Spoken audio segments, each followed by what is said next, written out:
guys, welcome to the Sasha Nicole Show. I'm your host, Sasha Nicole. Today, we are celebrating Women's History Month, so I have my two favorite ladies here in the studio with me today. Please help me welcome On the Block with Hala Maroc host, Hala Maroc. Hi. We have the ever so lovely founder of Leaders in Lipstick, Miss Natay Jones. How you ladies doing today? First of all, thank you so much for coming on the show. No problem. To be here again. Hala is no stranger to the Sasha Nicole Show, but Natay, she's a new face. So I've been meaning to do this for a while. It is Women's History Month. So I could think of no two better women to come on the show than you two. I feel like you represent women amazingly with the platforms that you do have. So just tell the people real fast what you all do. I'm gonna start with Hala. Okay, so I'm Hala Maroc. You can find me at Hala Maroc, hashtag On the Block with Hala Maroc to follow everything that I do. But I do host, I'm like a brand ambassador for a bunch of things. And I like to call myself like a dot connector. She's the plug, y'all. You know She's what the plug. But even the plug has a plug. Right. So, you know. And for you, Miss Natay? My name is Natay Jones. I'm an actor, a model, brand influencer, and the founder of the women's empowerment organization Leaders in Lipstick. You can follow me at Pronounce Natay for my personal page, and then at Leaders in Lipstick, leadersinlipstick.org. We're on Facebook, all that good stuff. So now, ladies, I want to get into it. I mean, I feel like there's so many people out there who feel like women cannot work together, especially women in media. There's the stereotype that we have to be catty, that we have to go after each other's careers, and that there's jealousy between us. So I wanted to dive into this topic a little bit because it's something that I don't believe in, and I always believe in uplifting women. So what personal experiences have you guys had in your own personal careers with that?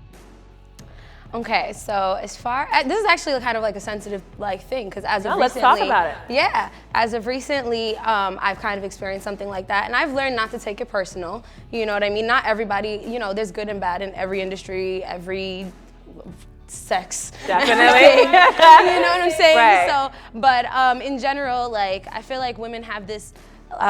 Especially older women that's been in the industry and they've been through their fair share of situations, I feel like want you to be initiated before like they a can even let phasing. you in. Period. Let you into this sisterhood or whatever the case is. So you gotta just kind of prove yourself and carry yourself like the lady that you are. Right. And just your energy is gonna introduce you before anything else. So definitely. Natay, have you been through anything like this? I agree. I actually have, and it's funny because I'm in women's empowerment, and I feel like sometimes that's where the cattiness is a lot of the time. Yeah. I have women who have necessarily said, okay, well, you're a feminist.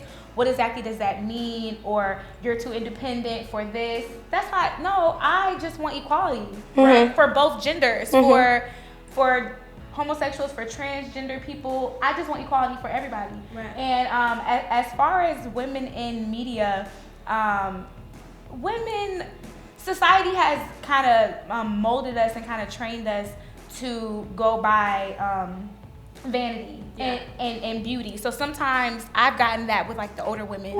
A lot of times they see that if you're prettier, especially if you have you're young and you're pretty and you're vibrant and people are kind of gravitating towards you, it can kind of be intimidating. It's said that the fear is kind of they don't want us to take their place or they don't want a replacement coming in. But at the end of the day, wouldn't you agree that it's basically allowing the legacy to go on. It's allowing new opportunities to be available. To you before we exactly, and you have to lay down the pavement, and a lot of people don't perceive it that way.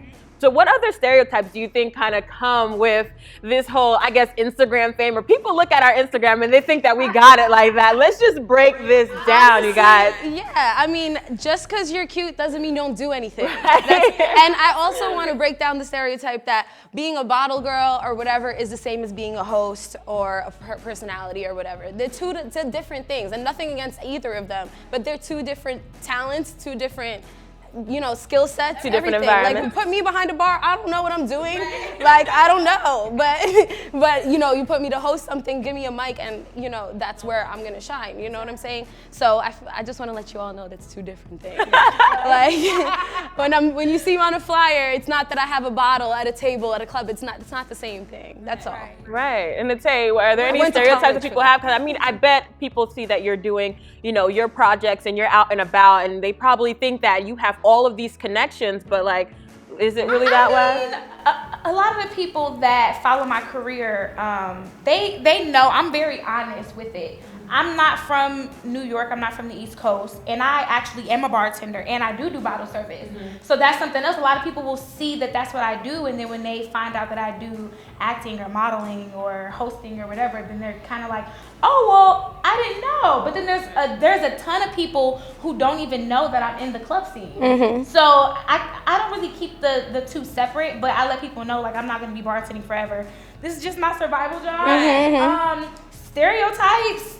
There are stereotypes with being a woman, being a black woman, being short, being media, being loud, being pretty. There's stereotypes in everything. I don't care. I'm gonna tell you, if you don't like me, then so be it. Yeah. You ain't paying my bills. I really When you touch, I mean, I don't even know how to be anything else. Well, you touched on something, Nate, that I actually wanted to get into next. Are there certain points or parts of your life that you feel like you have to sort of keep away from social media, and in the idea that it might affect sort of your career or your brand? How much of yourself do you put out there, basically? When it comes to, like, even on my personal page at this point, it's become like a branding thing. Right. You know what I'm saying? And even when I'm branding other people, I always tell them, like, people don't have to know everything about you. They need to know what's relatable to them. So if people know me for breaking artists or whatever the case is, whatever it is that they know me for, that's what I'm posting about. Exactly. Like, I'm not posting like too many family pictures. I'm not posting like relationship stuff. Yes. I'm not posting, and not for any reason, like nothing to, not no like shade to like that side of my life, but it's just, I personally keep them separate. Right. And how about for you, Nate? It's kind of the same. I'm currently dating someone who's in the same industry as me. So, and it's funny because we've been dating for months and nobody knows that we're dating. And unless you see it's the best way. Right. And they're like, oh yeah, this is my girlfriend, and they're like, oh, this is your girlfriend? I see her everywhere. I didn't even know. Exactly. So I do keep it like my personal stuff like really separate, but when it comes to like my organization, a lot of times I notice that when I'm very transparent with the women that I mentor or that come to me for advice, to me that's better. But that's only at like my events and stuff like that, or like women that come to my panels, or, you know, there I'll tell them like, okay, well, this is how my life really is, or this is how my relationship with my parents is, you know. So to a certain extent, I do kind of keep it, you know, under wraps, but then sometimes where it's appropriate, I am kind of transparent with people to let them know, look, this is my story, and this is how I got to where to being the plug. Right. Not just, you know what I'm saying? Right. Knowing everybody, but I met these people because I did Do this. Exactly. Yeah. Well, we're gonna get into some questions, you guys. You guys all submitted your questions to the Sasha Nicole Show, and we're gonna answer those when we come back from break, so stay right there.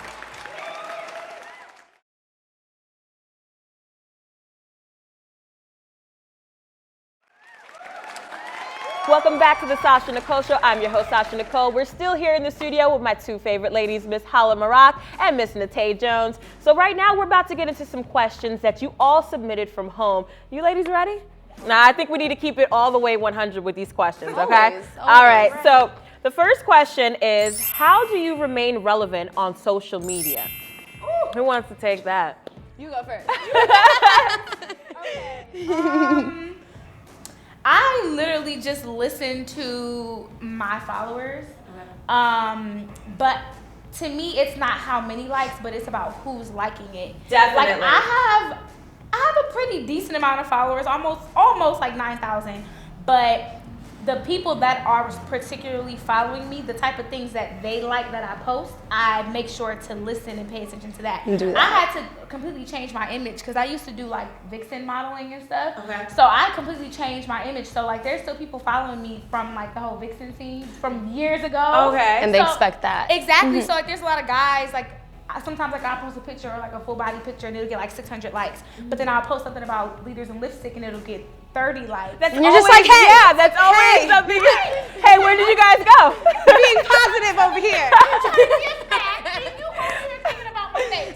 I recently went through the same thing too, and I kind of played this little game where it's like I post a sexy picture or And like then a post thirst trap, and it gets so many likes, and then I post something about Sasha Nicole show. It's like, oh, see, now y'all messing up now. Exactly.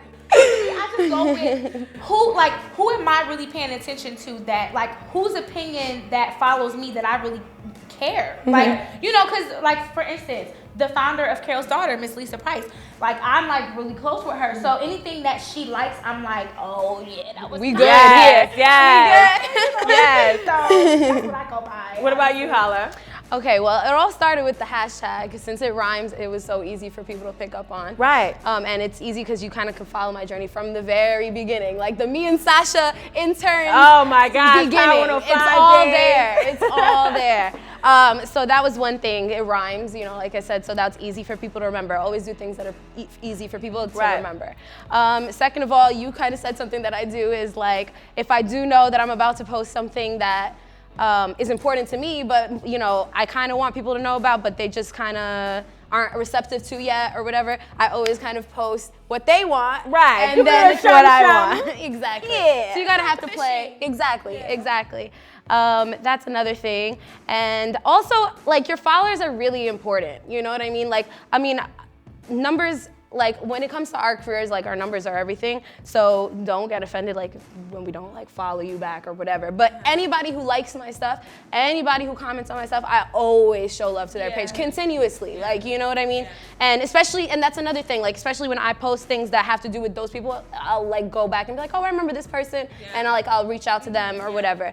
DMs, even though I always say it's not the best way to like send me business, but I don't have booking info on my bio for that reason, you know? So I can kind of like filter who's sending me what. Right. So those are a few tips with my social media that I've been using. Okay, awesome. So the next question that we have, what obstacles have you faced personally within your career? Oh.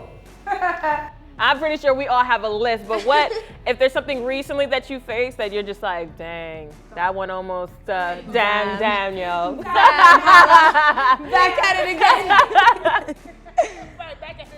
Back at it again. One of the struggles I've been facing is balancing, you know, my personal brand with like where I work, and trying to kind of separate the two, as well as kind of make them kind of correspond with each other. So when I'm working, like when I work in radio, for example, like that brand is a very strong brand, obviously, but I don't want me to be that. Like I don't want, like say I ever left the radio station, I wouldn't want to, like my brand to be like, oh, well, she doesn't work there anymore. Right. Like, you know what I'm saying? So that's one thing I've been struggling with. Other than that, it's more so like the politics within the industry. So it's who you know, of course, more than what you know. Right. I'm learning that money plays a big role in It what we're does. trying to do. It does. You have to invest in yourself before anybody can invest in you. So however you're gonna get it. Just get it, because you know that it just makes you look a little more legit when you can kind of market yourself the right way. Right. So yeah, that's what I'm working on. Okay, how about for you, Nate? As I mentioned earlier, I'm not from the East Coast, so I had to move here. So in my transition to where I am now, I've been homeless twice. What? I had to sleep on a train once. For No, you're lying. Nate, you could have came over, girl. I didn't know you. Girl, you didn't know me, girl. Yes, so I've been homeless, slept on a train twice, well, once, but for 2 nights. Last year, right before I started the Leaders in Lipstick, the Empower Our Women Tour, this is our second year doing that. But last year, right before I started, I lost my job, which I told you guys that I'm a bartender and like a bottle girl. So for me to be like, okay, well, you know, it's nothing like, you know, find another job, whatever. But it wasn't working out. Like it really. Sometimes like, it just doesn't click. I It's just not knew hitting. people Yeah. And like, but it just wasn't working out, and I still had to put this tour on. So I don't know. God made a way, and now we're on our second tour. Because he will do it. Okay. And I feel like that kind of goes back to what I was saying. Like, you know, while you're going through real life stuff, you still have to uphold You this still have to- specific brand. exactly, Like, exactly. For me, especially because finance is a big thing. Like, I have to eat. I have to pay my rent. I can't live at home with my parents because I don't have any family here. So for me, like having to juggle and like know when to invest into my career, but when to know like, okay, Nate, you need to be real with yourself. You cannot afford this. Right. You know what I mean? To me, Right. real life, especially finances, kind of taught me how to be a big girl. Right. So for me, it was balanced, but it was more so trying to determine what I really wanted. Like, is it gonna be really worth it? Right. Do I want it that much? And I do. So, it really shows and proves how dedicated Exactly. you really are to what it is Yes. that you're doing. All right, well, the next question we have is more of like an advice. This young lady wants to know, does working for experience pay off at the end of the day? She's an aspiring host, but she wants to shadow someone, but it doesn't pay. So basically, working for free to get the experience or go looking for an actual job. What do you ladies think about that? You should be able to maintain both. I definitely think working for experience within your set goal and industry is important, as far as because you get to learn the works and you get to like meet people and be in the mix, and you know what I mean, and that's very important because that's how you start. And regardless, there's no other way.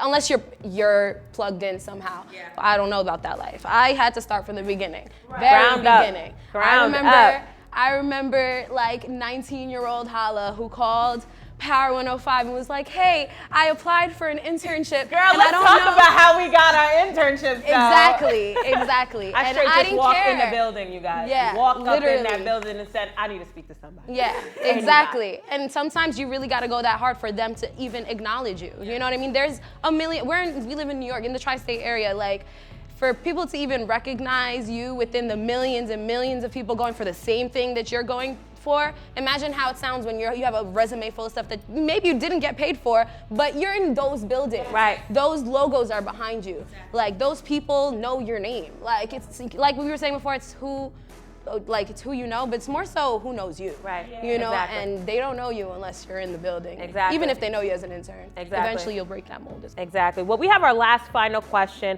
but for this question, I actually, I think we need to get up and do a little movement. So someone wants to know, basically she was presented in a situation where she saw basically the owner to a company who she wanted to potentially work for, but she froze. Okay. So she wants to know, what are some ways that she could break the ice? So I'm gonna hold that. We're gonna go to a quick break, but when we come back, I'm gonna put Hala and Nate to the test. So we'll be right back. Make sure you guys What are you keep it up live. to?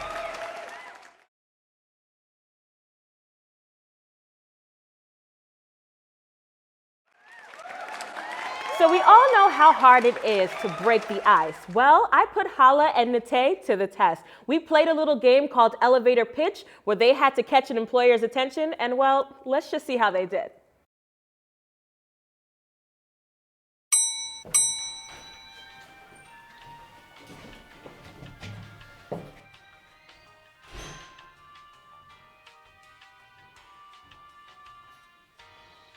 I love your makeup. Oh, thank you. Hi, Nate. Hi, Sasha Nicole. Nice to meet you. So I actually have a women's empowerment organization, and we're having a charity pamper party on Monday. I would love if you could come and maybe volunteer or speak or do makeup since your face is so big. Oh, thank you so much. Can you give me more information? Sure, definitely. Actually, here's my card. Great job, Nate. Now let's see how well Hala does.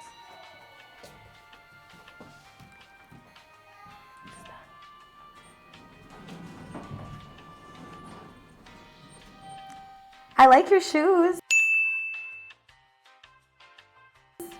Oh, thank you so much. You got them from Barney's, right? Oh yeah, how did you know? I actually work there. I got that 40% if you need it when I'm not here, you know. Oh, interning really? and working That's hard. actually one of my favorite stores. See, I got you. You got me, you know. But Flor, you're going to the 4th, right? Yeah, I am. I'm actually one of the producers. I'd love to like shadow you one day. Oh, awesome. Oh yeah, would you mind giving me your information? Yeah, sure. So you can come visit me at the store. I know. Yeah, definitely. All right, awesome job, Hala and Nate. We want to thank them so much for coming on the show today. Hala and Nate, why don't you tell the people at home where they can follow you at on social media and all that good stuff? You can follow me at Hala Maroc, HALAMAROC on Instagram. Same thing with an underscore on Twitter. Hashtag on the block with Hala Maroc to see where I'm going and where I've been and where you can find me. And on the block with Hala Maroc at gmail.com for any questions, features, and all that fun stuff.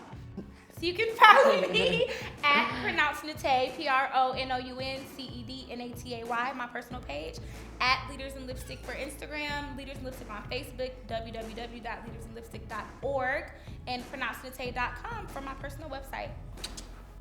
All right.